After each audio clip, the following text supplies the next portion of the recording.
আমাদের শাহরিয়ার কবির সাহেব নিজকে নিশ্চয়ই মুসলিম পরিচয় দিচ্ছেন, কিন্তু কোরআনের কোথাও উনি যে মুসলিম ওনার নামটি খুঁজে পাওয়া যাবে না। তাই বলি কি ওনাকে মুসলিম বলা যাবে না? আপনি সাগর, আপনার নাম কোরআন কারীমে কোথাও নেই যে সাগর একজন মুসলিম ব্যক্তি। আপনাকে কিভাবে মুসলিম বলবো?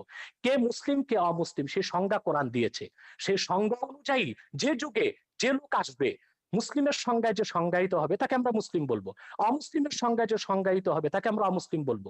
যেহেতু কোরআন সুন্নাহ ও ইজমায় উম্মতের মতে কাদিয়ানী সম্প্রদায় অমুসলিম, সেজন্য আমরা তাদেরকে অমুসলিম এবং কাফের জানি, এবং এটা কোরআনের মত, হাদিসের মত, ইজমায় উম্মতের মত।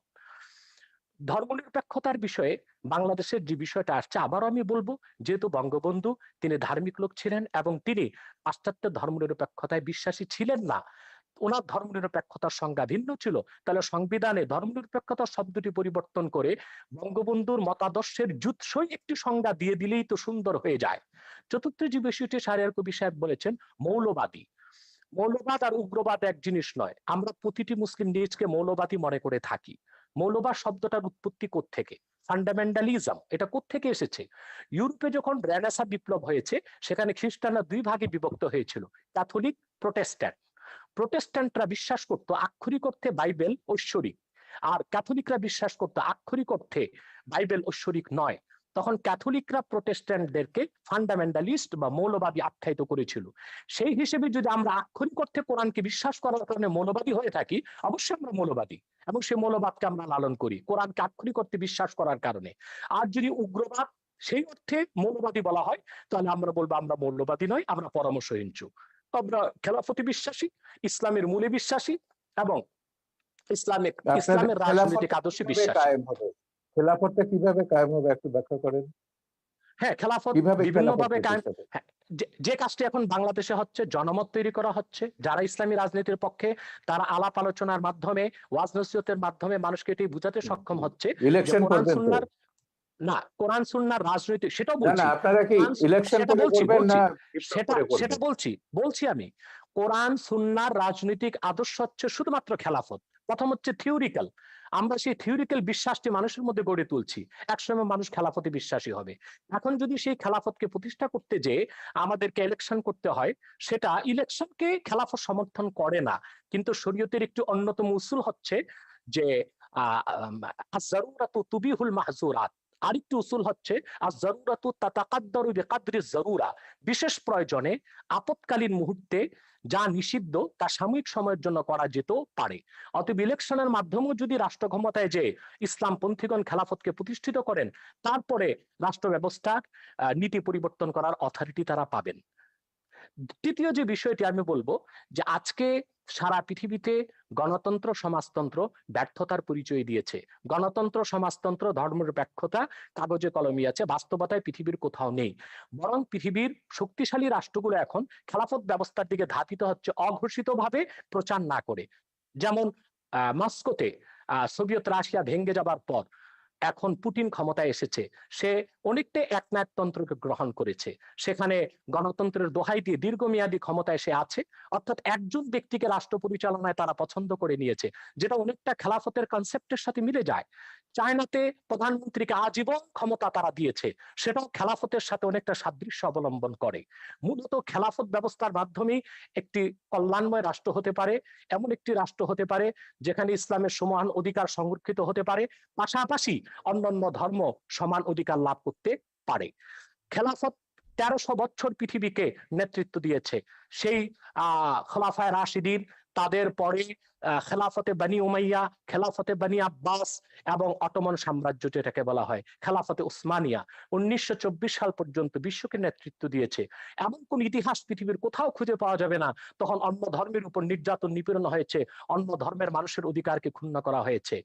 বাদশাহ আকবর যখন দ্বীন এলাহিকে প্রতিষ্ঠিত করেছিল ভারতে, পরবর্তীতে তার নাতি বাদশাহ আলমগীর যখন খেলাফতের অনেকটা কনসেপ্ট গ্রহণ করেছিল, ইসলামী শরিয়া ব্যবস্থাকে চালু করেছিল, বিধিবদ্ধ ইসলামের সংবিধান ফাতাওয়া হিন্দিয়া বা ফাতোয়া আলমগীরি সংকলন করেছিলেন, তখন ভারতে কোথাও কোন একটি হিন্দু মন্দিরের উপর আঘাত করা হয়নি, হিন্দুদের কোনো উপাসনালয়, কোনো ধর্মস্থানে আঘাত করা হয়নি।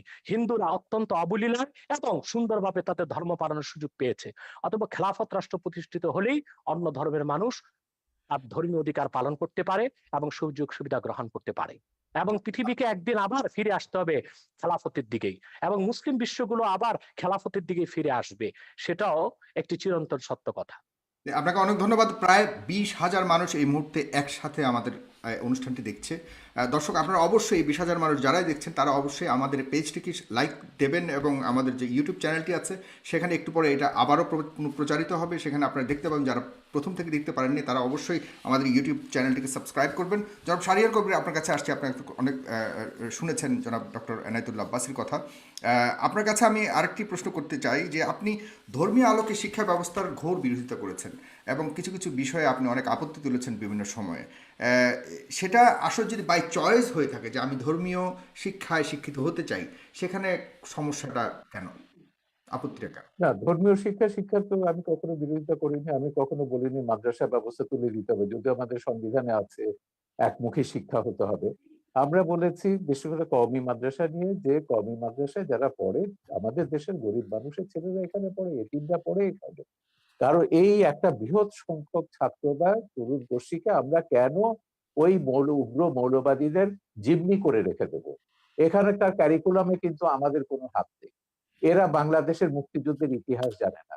তাদের যে জাতি যে হাজার বছরের বাঙালি জাতির যে একটা সমৃদ্ধ ইতিহাস রয়েছে, সম্প্রীতির ইতিহাস রয়েছে, মানবতার ইতিহাস রয়েছে, মানুষকে ভালোবাসার ঐতিহ্য রয়েছে, এগুলো কিন্তু কিছুই তারা জানে না। তাদের মাথার মধ্যে জেহাদ ঢোকানো হচ্ছে, খেলাফত ঢোকানো হচ্ছে, ভিন্ন মত, ভিন্ন ধর্ম, ভিন্ন জীবনধারা যারা বিশ্বাসী তাদেরকে হত্যা করতে হবে। হত্যার বিবরণগুলো দেখলেই তো আপনি বুঝবেন। হত্যার যে এই যে যখন আপনার এই যে 15 সালে 16 সালে যখন এই যে ধারাবাহিক ব্লগারদের হত্যা করা হলো, একটা ঘটনা আমি বলি। ব্লগার বাবুকে যে হত্যা করেছিল, যে সে দুটো মানুষ, যে একজন হিজড়া একজন ফেরিওয়ালা তাকে উদ্ধার জড়িয়ে ধরেছিল, আটকে ছিল। সেই ছেলেটা, সেও একটা তরুণ, মাদ্রাসা থেকে মাত্র বেরিয়েছে। সেই তরুণকে জিজ্ঞাসাবাদে জিজ্ঞেস করলো, কেন তুমি বাবুকে হত্যা করেছো? ও বলে, আমার হুজুর আমাকে বলেছেন, উস্তাদ আমাকে বলেছেন। বলে, তুমি বাবুর কোনো লেখা পড়েছো? বলে, না, পড়িনি। সেই ছেলেটা জিজ্ঞাসাবাদে বলছে বাবুর সে কোনো লেখা পড়ে, বাবু নামটা তার কাছে পরিচিত ছিল না, বাবুর কোনো ছবি সে দেখেনি, পোস্ট পড়েনি। এবং যেহেতু হুজুর বলেছেন সেই ইসলাম বিরোধী এবং সে মুরতাদ, তাকে হত্যা করতে হবে, এবং সেই বিশ্বাসে সে হত্যা করেছে। এই উন্মাদনাগুলো কিন্তু এদের মাথার মধ্যে ঢোকাচ্ছে সেই মাদ্রাসা থেকেই। এটা নিয়ে বহুত লেখা আমাদের আছে দেশে এবং কোথাও ঢুকাচ্ছে? আপনি কোনো প্রমাণ আছে আপনার কাছে আমাদের দেশে কোথাও ঢুকাচ্ছে কিনা এরকম ধরনের? আমরা 2013 সালে হেফাজত জামাতের এই তাণ্ডবের পরে একটা শ্বেতপত্র বার করেছি। 1000টা মাদ্রাসা, কওমি মাদ্রাসায় তদন্ত করেছি, এবং আমাদের যে এবং ওই রাতে কারা কতজনকে হত্যা করা হয়েছিল সেটা রিপোর্ট আমাদের শ্বেতপত্রে আছে, যেটা হেফাজত পর্যন্ত চ্যালেঞ্জ করেনি। সেদিনও দেখলাম ওই বিতর্কে হেফাজতের এক নেতা বলছেন যে হ্যাঁ, নির্মূল কমিটি যে শ্বেতপত্র বের করেছে সেটাকে তারা অথেন্টিক মনে করেন। কিন্তু সেই শ্বেতপত্রে আমরা দেখিয়েছি আমাদের কওমি মাদ্রাসাগুলোতে তারা জাতীয় সঙ্গীত গায়। কেন? এটা প্রথমে বলছে এটা হচ্ছে সঙ্গীত হচ্ছে হারাম, ইসলামের গান গাওয়ার বিধান নেই। কেউ বলছে এটা হিন্দুর লেখা, কেউ বলছে এটা ভারতীয়র লেখা, এখানে কওমি তারানা হতে হবে, ইসলামী জোশের গান হতে হবে, তবে তারা গাইবে। তো এখন একটা কথা ভাবুন, যে তার ইতিহাস জানে না, যে তার মুক্তিযুদ্ধের কথা জানে না, তার ও গৌরব জানে না, তার মাথার মধ্যে তো আপনি ঢুকিয়ে দেবেন যে সিরিয়াতে সব এই যে মুসলমানদের মেরে সাফ করতে যাচ্ছে, করে ফেলছে, আফগানিস্তানের সব মুসলমান মেরে সাফ করে ফেলছে কমিউনিস্টরা বা অন্যরা, ওই শিয়ারা, ওখানে আসাদের লোকেরা, তোমরা ওখানে যাও, গিয়ে জেহাদ করো। তো তরুণরা কিন্তু এভাবে বিভ্রান্ত হচ্ছে, জেহাদে যাচ্ছে, এবং অনেক বাবা মার কোল খালি হচ্ছে, তারা জানে না তাদের ছেলে কোথায় গিয়ে কোথায় মারা যাচ্ছে, বাট এটাকে তারা জেহাদ কিন্তু মনে করে, বাংলাদেশে, জনাব শাহরিয়ার, বাংলাদেশের যতগুলি এই উগ্রপন্থা বলে আমরা যতগুলি ঘটনাকে আমরা চিহ্নিত করার চেষ্টা করেছি, সেখানে সব কিন্তু আমাদের সাধারণ ইসলামিক মিডিয়ামের, সরি, ইংলিশ মিডিয়ামের ছাত্রছাত্রীরা জড়িত পাওয়া গেছে বিভিন্ন তদন্ত। না, সরি সরি, সেটা আপনি কয়েকটা কথা বলতে পারবেন। আপনি কওমি মাদ্রাসার পাঠ্যপুস্তকটা দেখুন। ইংলিশ মিডিয়াম কেন, আমি তো ইউরোপের কথা বলেছি। সিরিয়াতে জেহাদ করতে গেছে, সেখানে 5,000-এর ওপর সাদা ইউরোপিয়ান মুসলিম, মুসলিম তারা গেছে। তারা কি জন্য? তাদের কয়েকজনের সঙ্গে আমি কথা বলেছি, আমার ছবিতে তাদের ইন্টারভিউ আছে। তারা বলছে it was an adventure, they were killing bad guys and we were the good guys, we went there to kill the bad guys. এই যে গেম গুলো তারা খেলছে, bad guys will be killed by the good guys, এই adventure থেকে তারা বলছে, আমার একটা ছেলে বলছিল সে আবার ইন্ডিয়ান ছবি দেখে,